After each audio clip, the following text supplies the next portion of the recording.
Okay. All right. So SCS has concluded. This is the rebranded version of the ACS, which was Africa TV Challengers Star League, which is the amateur version of ASL.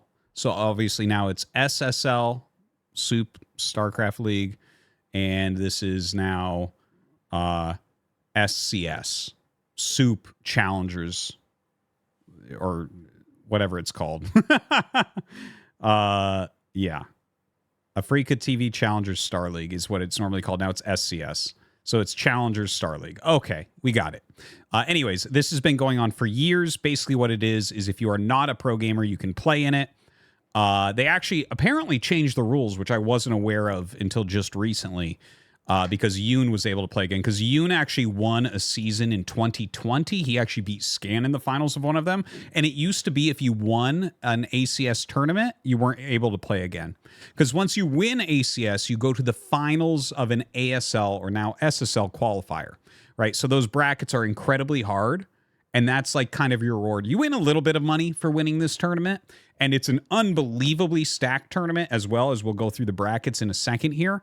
But yeah, that's kind of what's going on with it. It does get televised. And yeah, one thing to mention, I've played in a ton of ACS qualifiers and a ton of ASL qualifiers back when I lived in Korea. It's actually on a per player basis, ACS, the Challengers Star League, is harder than ASL.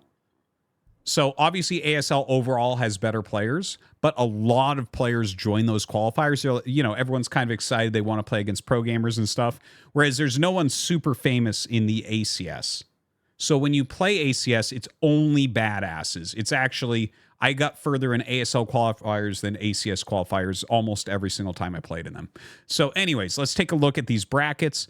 So it's basically 4 groups, top 4 players go up, and then they play a little bracket, and we'll go over all of that. So first up, Yoon won this one. You can see some of the other players in here. If you watch Artosis cast a lot, you'll notice a lot of these names we cast a lot on the channel. A few big notes here. Well, actually, we'll just go over everyone. Youngju playing again. You might remember him from the PSL. He had a pretty good first season in PSL. Popped up and showed himself. Sue, the very famous StarCraft 2 pro, did make it to go up against Skay, who Skay actually beat Tyson in here. Tyson's in pretty good shape, but Skay is insanely good right now. Like, Skay is in very good shape. I actually hit him on the ladder very often, but he did end up falling to Yoon here, who was able to take out Prime. Prime, dude, I play against Prime like 10 times a week almost. It's crazy. And then Paralyze, of course. I've casted a ton of Paralyze games lately. He's in very, very good shape. But Yoon was able to take down Prime, Paralyze, and then Skay to win that first bracket. So Yoon, a former champion of this very tournament, able to make it to the playoffs once again.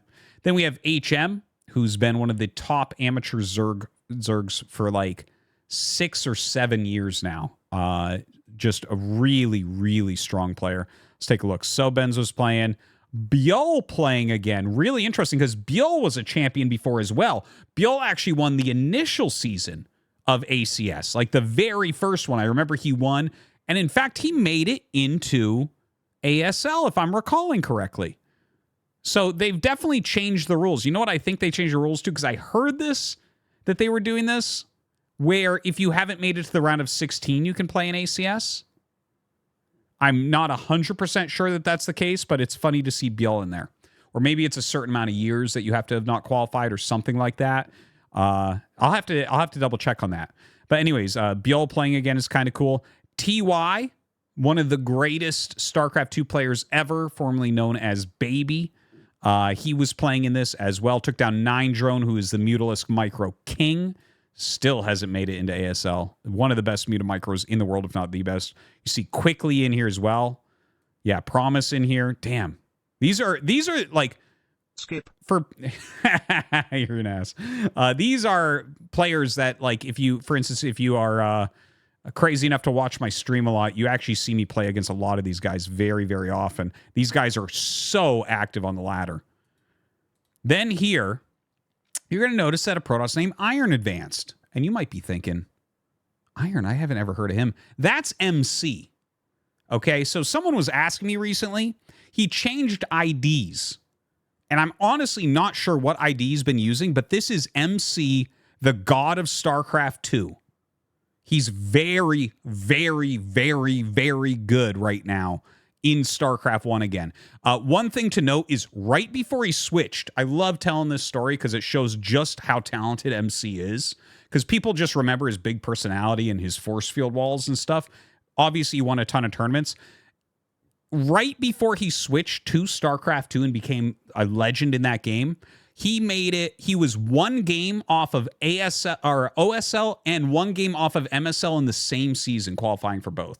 Very few pros qualify for both at the same time, and he was literally one game off of both of them right before he retired from StarCraft 1. So the guy had what it took to be like an insanely good StarCraft 1 pro, went to StarCraft 2, one of the winningest players ever, comes back to StarCraft 1, and look at this. This is a sick bracket that he went through. He beat Saber 2-1 to start. Then he took out Stone. Stone is so active. Stone is also one of Noob's IDs. He took out Ivory, who was in ASL just a couple seasons ago. And then he took out Sai, who right now is number 5 on the ladder. Okay, so that's an insane, insane run. You can see some of these other strong players. Brain playing in here. That's interesting. He's been in ASL as well. He's actually one of the best, fastest players in the world. I find that really interesting because a lot of people like kind of talk trash on fastest players, but Brain is literally one of like the top 5 fastest map, like money map players that there is, and he's so good at Brood War 1v1 as well. All right, we see Wiko Disco is in here, and of course Xiao Shui from China. Xiao Shui has been destroying the Chinese pro scene. He's actually toppled Mihu. For the first time in years, someone else won most of the tournaments in China. Xiao Shui has been doing great. He actually made top 4 of ACS last time. This time, did get stopped by Sai there in the semifinals. Hopefully, Sai, if Sai makes it into ASL, I'm going to have some egg on my face. I've told him in no unkind term, or in very unkind terms, that I don't think he ever will after he Ling rushed me too many times. Anyways, moving on. So MC won that very hard bracket. Moving on over here, Alone winning. And you might look at that and say, who's Alone? I don't know who Alone is. Alone is True. I've been casting a ton of his games on the Artosis Cast channel. True is a guy, well, he obviously was a StarCraft 1 player, then he went to StarCraft 2. He won some tournaments there. He was very, very strong in StarCraft 2. He's been using a lot of IDs as he came back into StarCraft 1. He's very high in the ladder. He's been beating everybody, like straight up games. He plays a very aggressive style, very fun player. You can see here, first round, he took out Fleta, who, by the way, Fleta, of course, is the Protoss player who was the best young player in Korea a few years ago. And he won the high school tournament. Then he switched from Protoss to Terran, became a very mediocre Terran, and then switched back to Protoss recently. So I think Fleta's going to actually start to shoot up right now because he just switched back a couple months ago to Protoss. But True beat him. Then he took out Gecko, who's been super active forever. Gecko, of course, we can see here over Ride Sky. This is the saddest story, I think, in the amateur scene. Ride Sky has been one of the best ladder players in the world for 7-8 years now. We even have 815 over here. Yeah, these are definitely some different rules at this point. 815 has been in like 3 ASL seasons. Hani, Hani is one of my very favorite Terran players. I love Hani's play. He has been in ASL as well. And then Sol, this is actually by Spire, for anyone who remembers by Spire. He had a lot of hype around him about 6 years ago as one of the top amateur Zergs, but nothing really came of it. I mean, obviously he's still very good.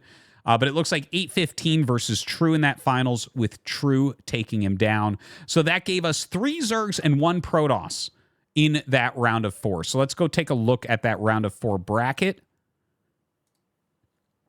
So for the main event, you can see True, Yoon, HM, MC.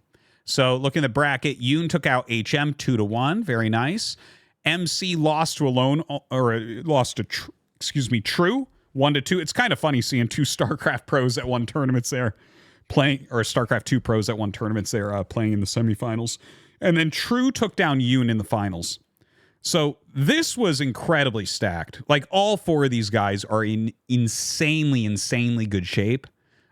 Really not surprised to see True win the tournament. If you've been, again, watching a lot of the Artosis cast, like True really has been bashing. I literally, like 3 days ago, my thumbnail was a picture of True next to some Mutalists. I'm like, is True the future of Zerg? And like, I know that sometimes people are like, well, it's a thumbnail. It's like, you know, it's just trying to get you to click on it. But no, like seriously, his games have been so strong lately that he might actually just be the next guy that really starts to show up in these tournaments. Like, honestly, if you look at the best Zergs in the world right now, obviously Sulky and Hero are head and shoulders above everyone. But for instance, right now, True looks a lot better than Jaedong, who was the third best Zerg in ASL last season. So just throwing that out there. So True is going to have a spot in the finals of an SSL qualifier bracket. So he's going to have to basically win one match to make it into SSL, which is a big deal. You know, these other players, they won a little bit of prize money. They did very well here. That's great, but they're just going to have to go through the qualifiers normally. But yeah, that is the, what is it called? SCS now? SCS. Oh, the rebranding's killing me. Anyways, just that's something I want to go over because I love this tournament. This tournament always heralds the coming of the next season. The one thing I heard, it is slightly delayed. A lot of people have been asking about when the next ASL or now SSL is going to be. It is slightly delayed. I've heard that it's like some sort of licensing thing that is going through Blizzard that's just slowing it down a little bit. It is going to happen. It is pushed back slightly because normally about like a week after this or 2 weeks after this tournament, we normally have the qualifiers, but those are being pushed back slightly. So yeah, still coming, but there you have it. That was this is kind of the lead up to it. Big congratulations to True for showing himself there. And I tell you, it's going to be a really fun season if some of these players get in, especially MC. If MC makes it in, imagine if MC becomes one of the best Protoss players. The guy has more personality than like 10 other pro gamers put together. I would love to see it. All right, so there you go. Let me know what you think about the SCS and the upcoming season below.